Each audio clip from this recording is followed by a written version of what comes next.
This is Heritage Roscoe versus Ruger SP101s, a carry revolver comparison. We put a full-size silhouette out at 7 yards, and what I'm going to do is I'm going to take 10 shots at our full-size silhouette using our Federal American Eagle 130 grain full metal jacket ammunition. All 10 of these shots will be using the double action trigger. Here we go.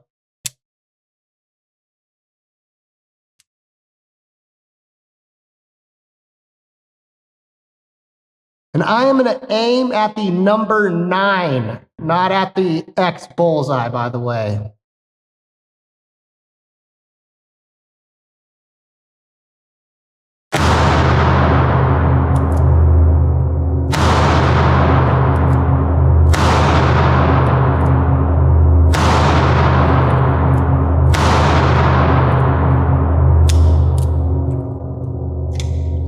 First shot was at the collarbone. Looks like my next 4, I kind of shot a line to the right of our number 9. Let's see how these next 5 do.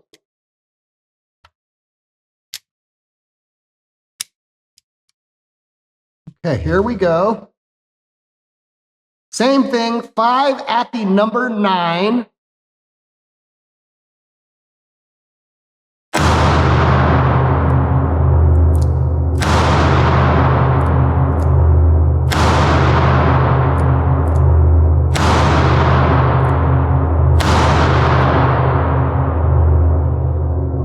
Looks like, what? 5 more? Okay. Looks like I put 3 around the collarbone, 2 more in that same general vicinity to the right of the number 9. The crew has recommended I do 5 more. Here we go.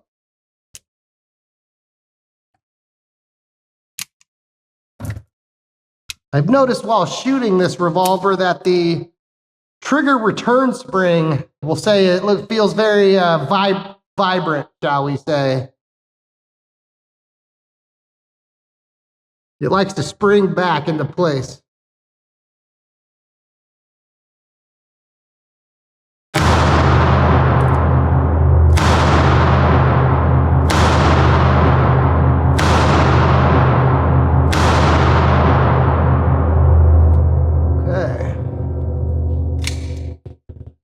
Okay, it looks like 14 maybe of my 15 shots are on the silhouette. One of those was a little high of the collarbone.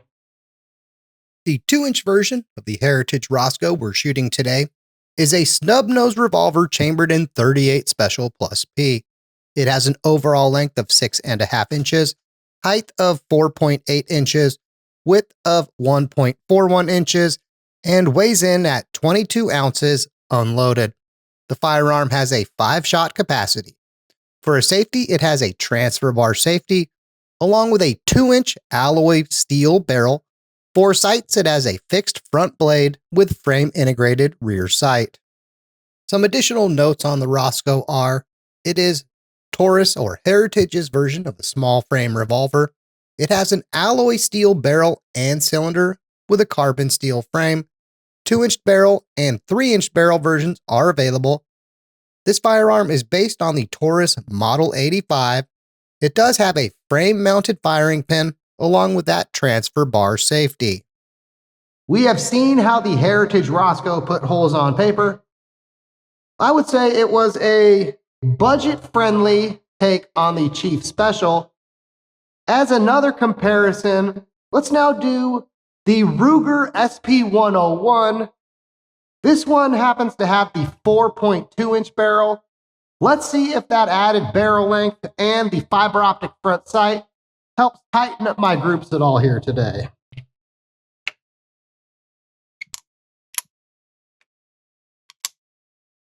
This is Blazer 115 grain lead round nose ammo. I will do my first shot single action. The next 4 shots double action, again aiming at that top number 9.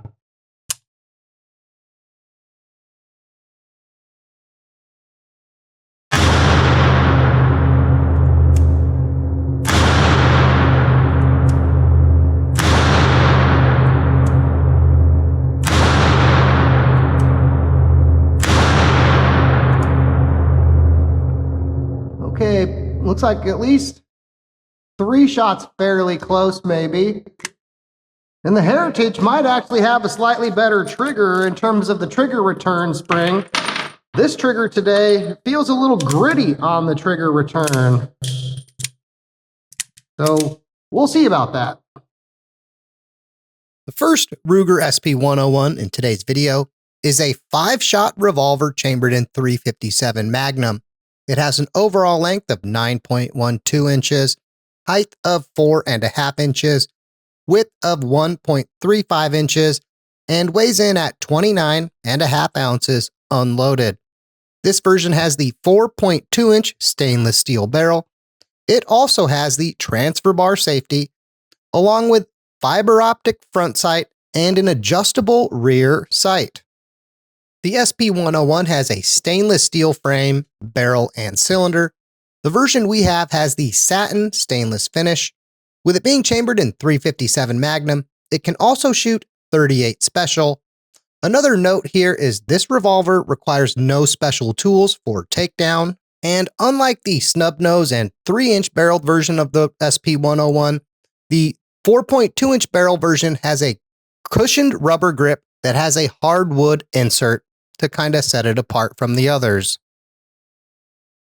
And we have yet another Ruger SP101. We'll go head to head with our Heritage today. This is another Ruger SP101, though this time with the 3-inch barrel. I would say the sights are a little more similar on this model, with it being the anti-glare front blade, compared to that nice fiber optic on my 4.2-inch model.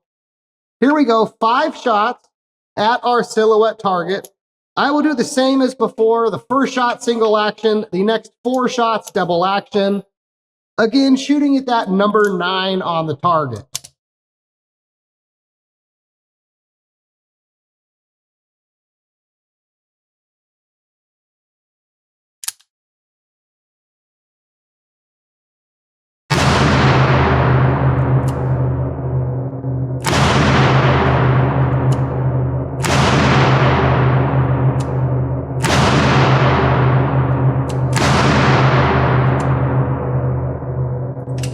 Okay.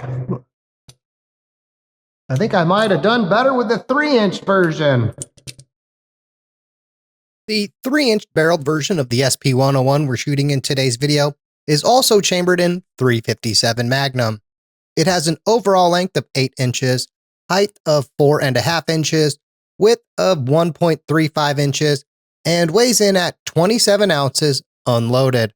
Just like the SP101 before it, it has the transfer bar safety along with that single action, double action trigger, though this version has the anti-glare front sight with frame integrated rear sight. Just like the SP101 before it, the 3-inch barreled version has the stainless steel frame, barrel, and cylinder. The version we're shooting today has the satin stainless finish. There are a limited number of blued finish versions also available. Being chambered in .357 Magnum, it can also shoot .38 Special. One big difference between this 3-inch barreled version and the 4.2-inch barreled version is the sights. The sights on the SP101 with the 3-inch barrel has a front sight that is pinned in place. It is an anti-glare sight, though it is also replaceable, but the rear sights are the frame integrated channel that is not replaceable nor adjustable. Now that we have my experience as well as the numbers out of the way, let's give the crew their chance with these revolvers so we can have their thoughts added to the video.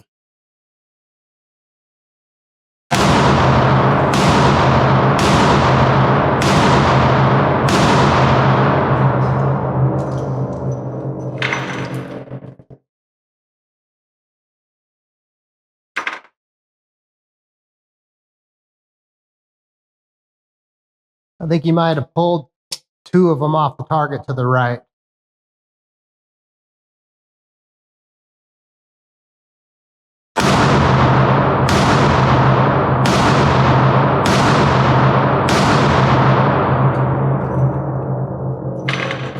Well, you got one almost dead center in the bullseye. Maybe 2. It's hard to tell. At least 1, maybe 2.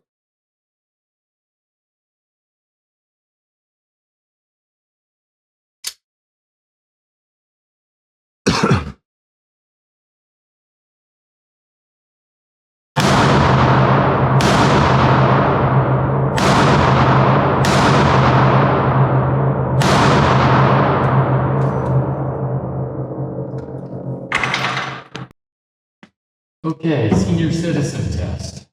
You'll have to let me know what you think of the trigger after, because I think that trigger does not feel very good today. Okay. My first shot up, single action. Okay.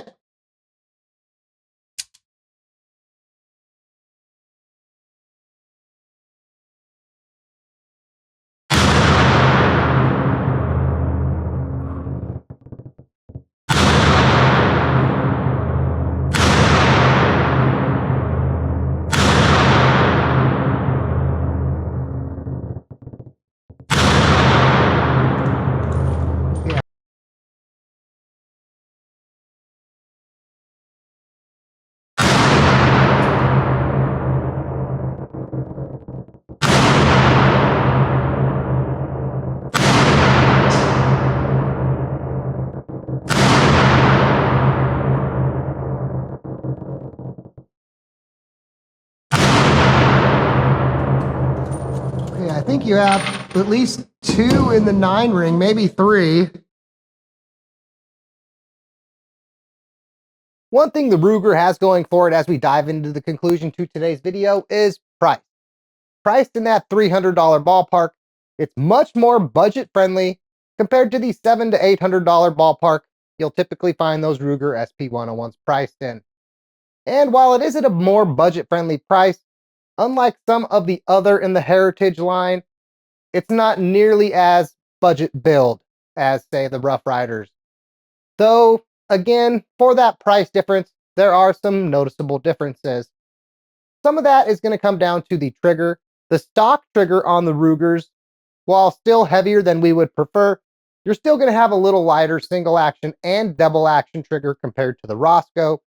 Though one area where the Roscoe surprisingly has an advantage, in my opinion, is the trigger return. The trigger return is much smoother on the Roscoe compared to the triggers on both of the Rugers that we fired in today's video.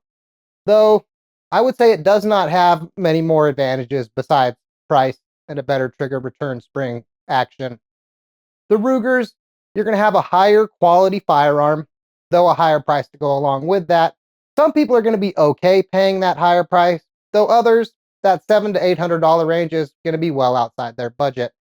In talking to the crew about this Roscoe versus the Rugers, one thing that came up again and again was affordability.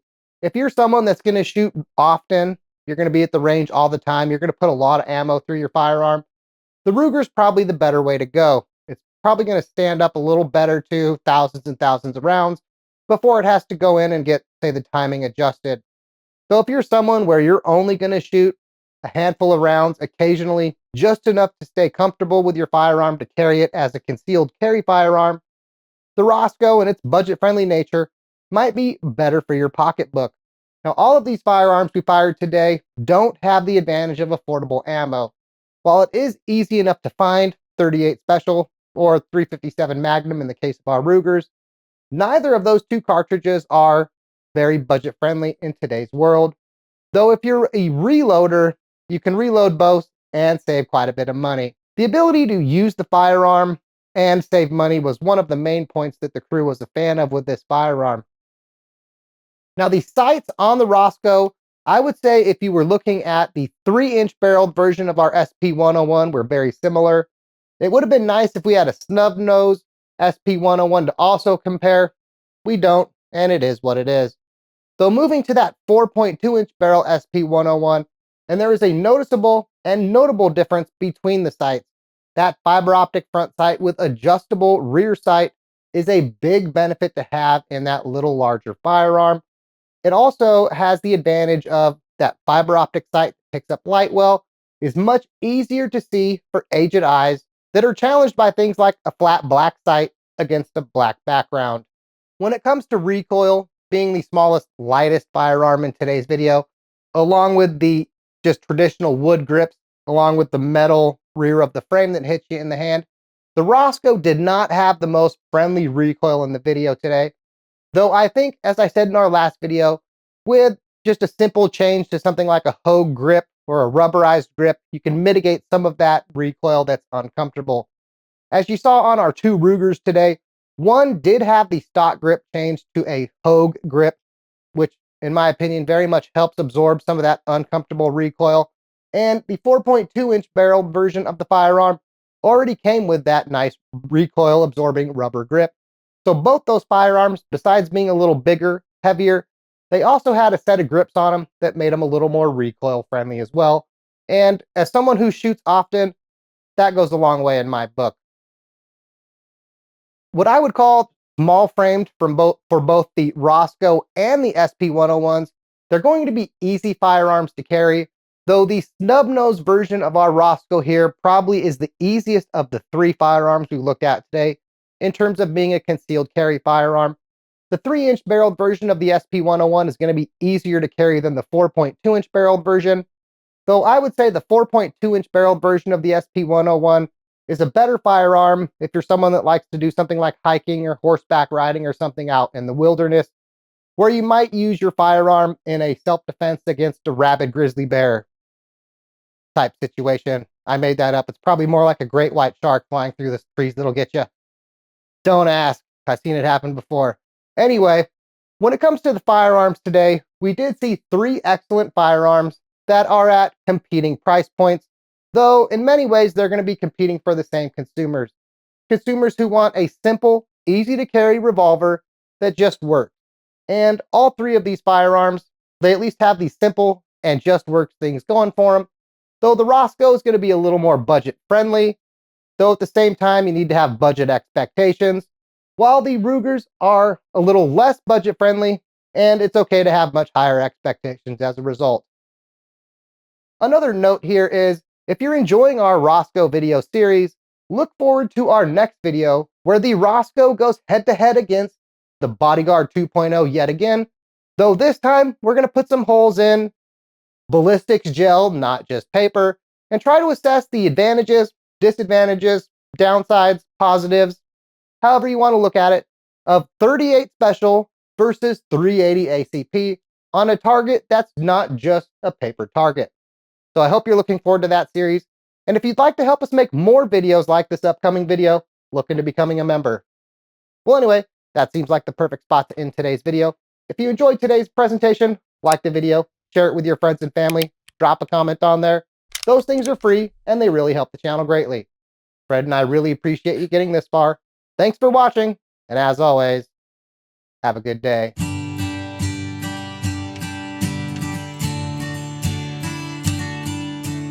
If you haven't been to our website in a while, check out TheBaconNation.com. In addition to posting links to recent videos, there's a section on our website for all of the 380s that we've featured on the channel so far.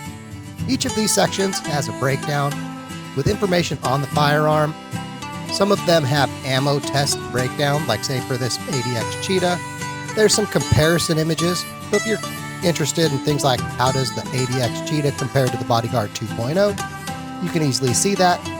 Some of them have our bacon breaking built in, as well as links to videos on those firearms.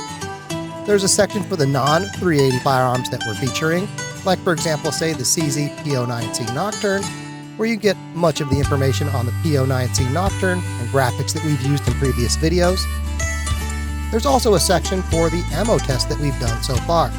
So for example, the Aguila mini shell video that we've done recently, if you'd like to see information on that ammo, that's available on our website. There's also a section for some gear reviews that we've done, as well as how we've ranked the 380s so far, including what we feel is the best 380. And if you're into our wildlife photography, some of the wildlife pictures that we've used are also on our website.